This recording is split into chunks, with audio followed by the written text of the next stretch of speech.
So I want to welcome everyone to Policy Gone Viral, another episode. And this time we're joined by Mike Miller of the Florida Virtual School.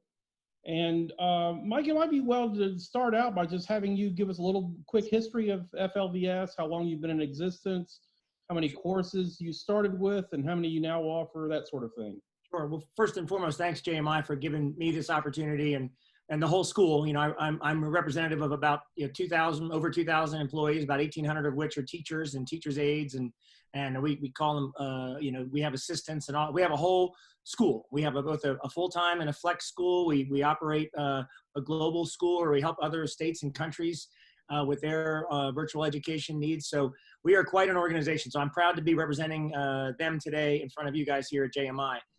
We started back in '96. Actually, the legislature started us with a grant for Orange County and Alachua County to work together to try to figure out a way to provide virtual education online. And you got to think about that back in '96, '97. That was, the Wild West. But here we are, 2020. And as you can see from the latest goings on with the coronavirus, we've become an integral part of virtual education. Distance learning, in this case, has become crucial for kids all over the world to continue learning. Let's talk a little bit about the pandemic and how that's affecting Florida Virtual School. Have you seen any kind of surge in enrollment? Are folks outside of Florida contacting you? Yes, really what we are doing right now is we're being a resource for the 67 school districts in Florida, the Department of Education, which I have to say, I got to give Richard Corcoran and the governor a great shout out for really being ahead of the curve. I don't know if you saw that, but even Vice President Pence and Secretary DeVos had commented that Florida is really one of the leaders in the virtual education space and getting up to speed in a hurry. But yeah, so we are working very hard here to try to keep up with the demand. What really we're doing right now is we're a resource for the districts themselves a lot of them are doing what we call distance learning. At this point, they're trying to get through the end of the year. They're trying to get the kids, so they don't just stop dead in their tracks. And we're trying to help them with two things. We're trying to help them with courses, because we have over 190 courses in our portfolio, and we've actually offered 100 of those for free. So a district can come and get those courses from us, and we will provide those. And then more importantly, we'll provide their teachers with an online training so that they can actually learn how to teach. Because teaching online, as you and I can tell from me looking around the camera trying to look at who to talk to, it's it's a challenge for especially a young person to not have a teacher right there in front of them and how to interact with the computer. So we're teaching the teachers, we're helping the districts, we're providing free tools to do that. And if you go to our webpage, flvs.net, you'll actually see a great explanation of what we're providing. And you'll also see, back to your original question, Bill, how our school is set up. We have a full-time school. We have a flex school for kids who want to come and go and take a class either to get ahead or maybe by, unfortunate circumstance, they're behind. So we provide both those. And then, as I mentioned, also, we provide other states, actually almost every state, 45, I believe at this point, some source of resource to either do online training, take online courses. We'll provide a lot of help for them as well. But we are very focused on Florida, first and foremost, especially with the COVID. We've been really trying to work with DOE, and they've been great partners with us. That's great. So give me a sense of what you anticipate happening in the fall. You've obviously talked about helping schools get through the end of this current academic year. Do you anticipate larger than usual enrollment in the fall, or do you expect things to kind of go back to the pre-pandemic levels? Yeah, well, I guess we're talking a new norm at some level, Bill. And I think the challenge is going to be, we don't know. We're preparing for and again, working with the Department of Education and Commissioner Corcoran, we've done a great job of getting our in-house resources ready. So we're going to have a capacity to handle over 4 million kids. Right now, the state of Florida has about 2.7 million school-age kids, so we're going to be able to help them, private schools, charters. We want to make sure that if a child needs an online education come this fall, we'll be ready for them. But we don't know yet. I know that the governor and the commissioner have both had recent conference calls about trying to get kids back to school. But we want to make sure that everybody does that in the safest way. So we'll be there in case that doesn't happen, and we'll have the capacity to do it. And again, if you got to see what I get to see every day with the teachers and the back of the house, if you will, all the IT folks that are working very hard to make sure we're ready, we'll be ready. And give me a sense of how many students you currently serve.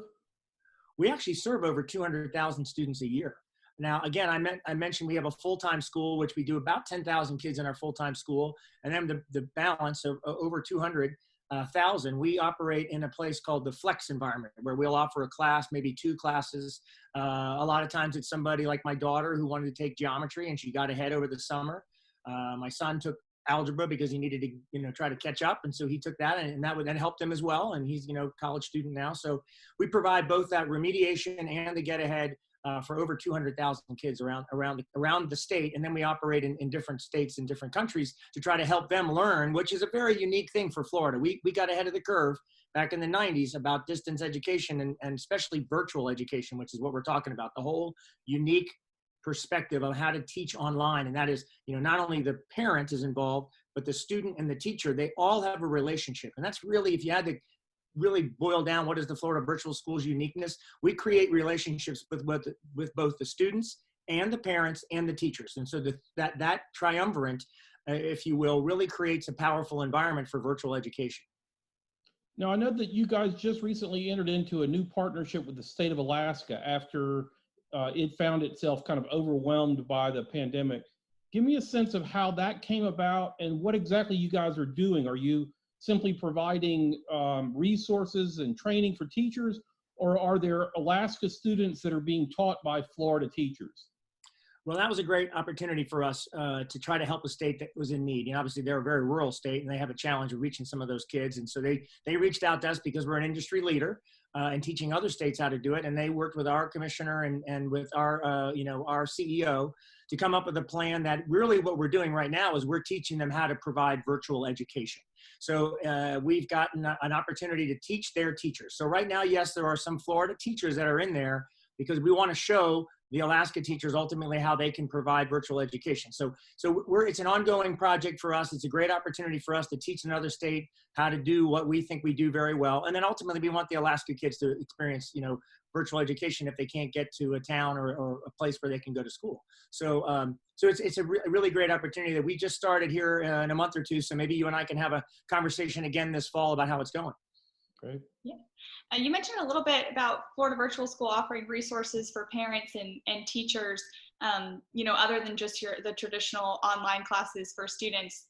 Kind of walk through a little bit about how you're helping parents and teachers right now that are going through it.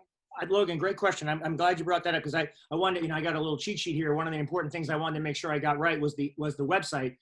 If you want to do some of those resources, because we have what we call a community webpage. We're trying to make sure that it's not just about the students, but it's the teachers, it's the parents, it's the whole environment of online learning. So we have an it's all flvs.net. And then if you want to do /community, flvs.net/community, you can see our community page, which has a whole bunch of resources on how to engage in virtual learning. And and we update it daily. We actually had a conversation this morning about some of the things we've put on it just in the last 48 hours, because this is an ongoing process. As everybody's learning how to teach online and learn online, we have great resources and we want to provide those to everybody all over the world. Now, my sister's a teacher in Maitland, actually, and she's going nuts at a charter school over there. So she's going. Well, we help a lot of charters. We help a lot, back in 96, 97, when it got started, it was really, it was, Governor Bush, but it was also Dan Webster, because he was a big champion of homeschooling, and they really needed to figure out a way to get solid Florida curriculum to homeschoolers. And since the internet was just getting rolling, it made sense that they would go try to get an online curriculum. So it has blossomed into something that, we've done, I think, 40-some million semester hours now. I mean, we are really teaching a lot of kids around the country and around the world, but especially Florida, how to get through a virtual environment. And because you're a public school as opposed to a private entity, do you find that public school teachers and public school administrators are more willing to work with you than they might a K-12 or some private school provider? Yes and no. I mean, I think that, it is a wide open market, for the folks at like K-12 that come and want to offer services. And so we are, because we're a public, entity, we do have an opportunity to work a lot with the superintendents because we meet with them and see them, in Tallahassee and other places. But I think what the proof is in the pudding. It's the grades. When kids take virtual classes, either flex or full time, you have seen through the years our scores are higher. And, we outperform in not only just the basic core courses, but we outperform on AP courses. We outperform on some of the stuff that really, when kids are trying to get into elite schools and they need that extra grade point average, they come to us and we do a great job educating them. So I have to believe that there are going to be a certain number of families having never tried digital education who, in the wake of this, even when things quote unquote go back to normal, are going to say, hey, I'd like to avail myself of that because it worked really well.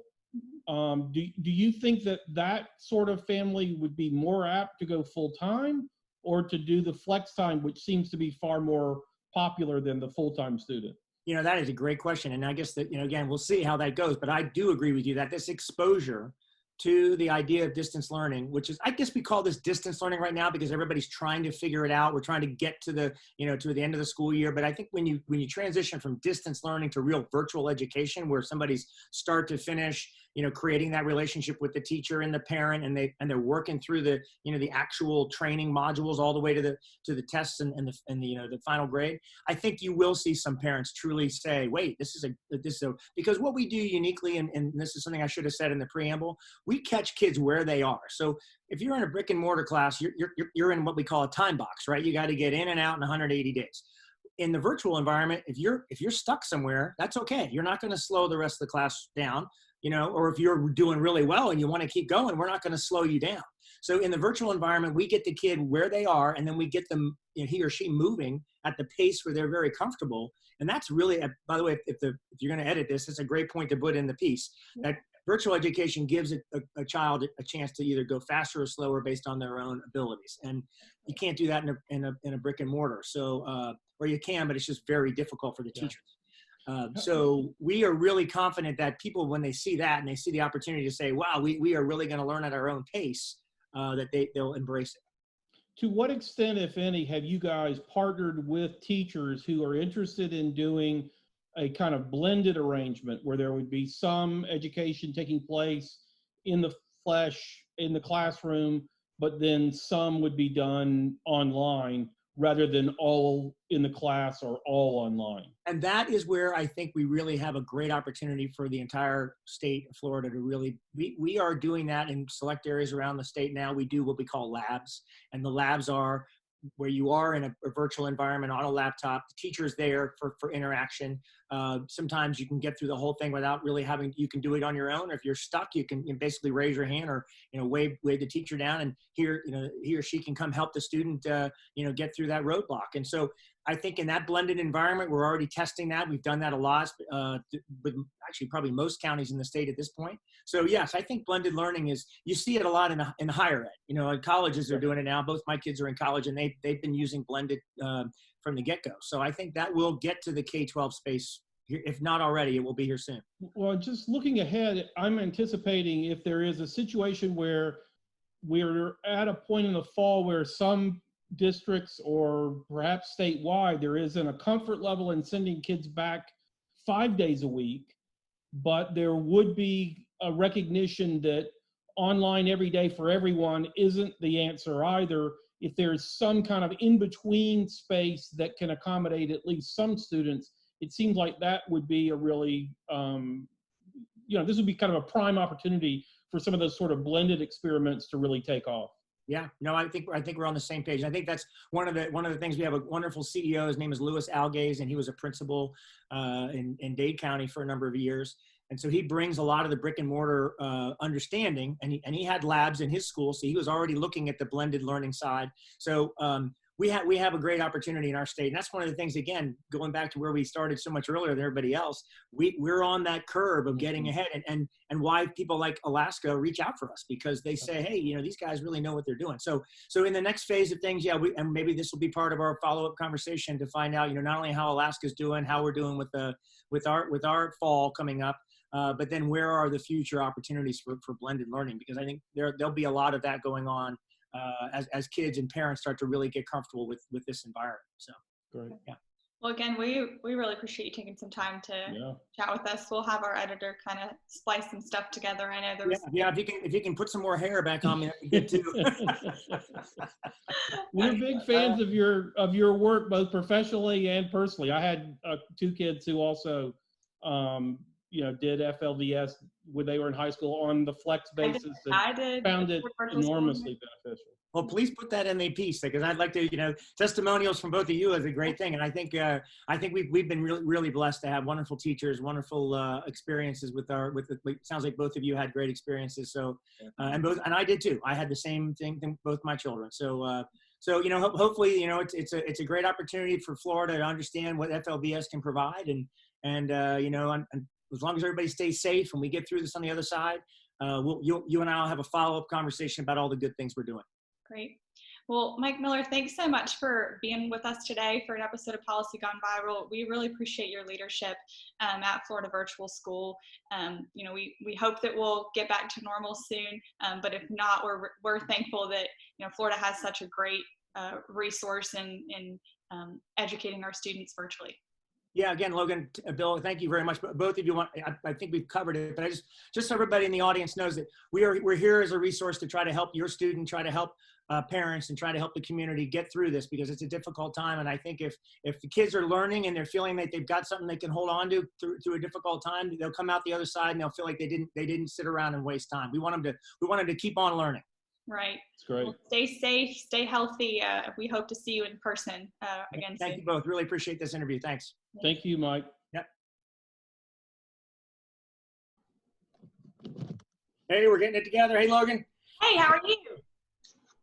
So you're in your living room and I'm in my bedroom. We got somebody else here. We've got Bill. He's trying to find the best place in his living room right now. Hey, Bill, how are you? Good. How are you? That's fantastic.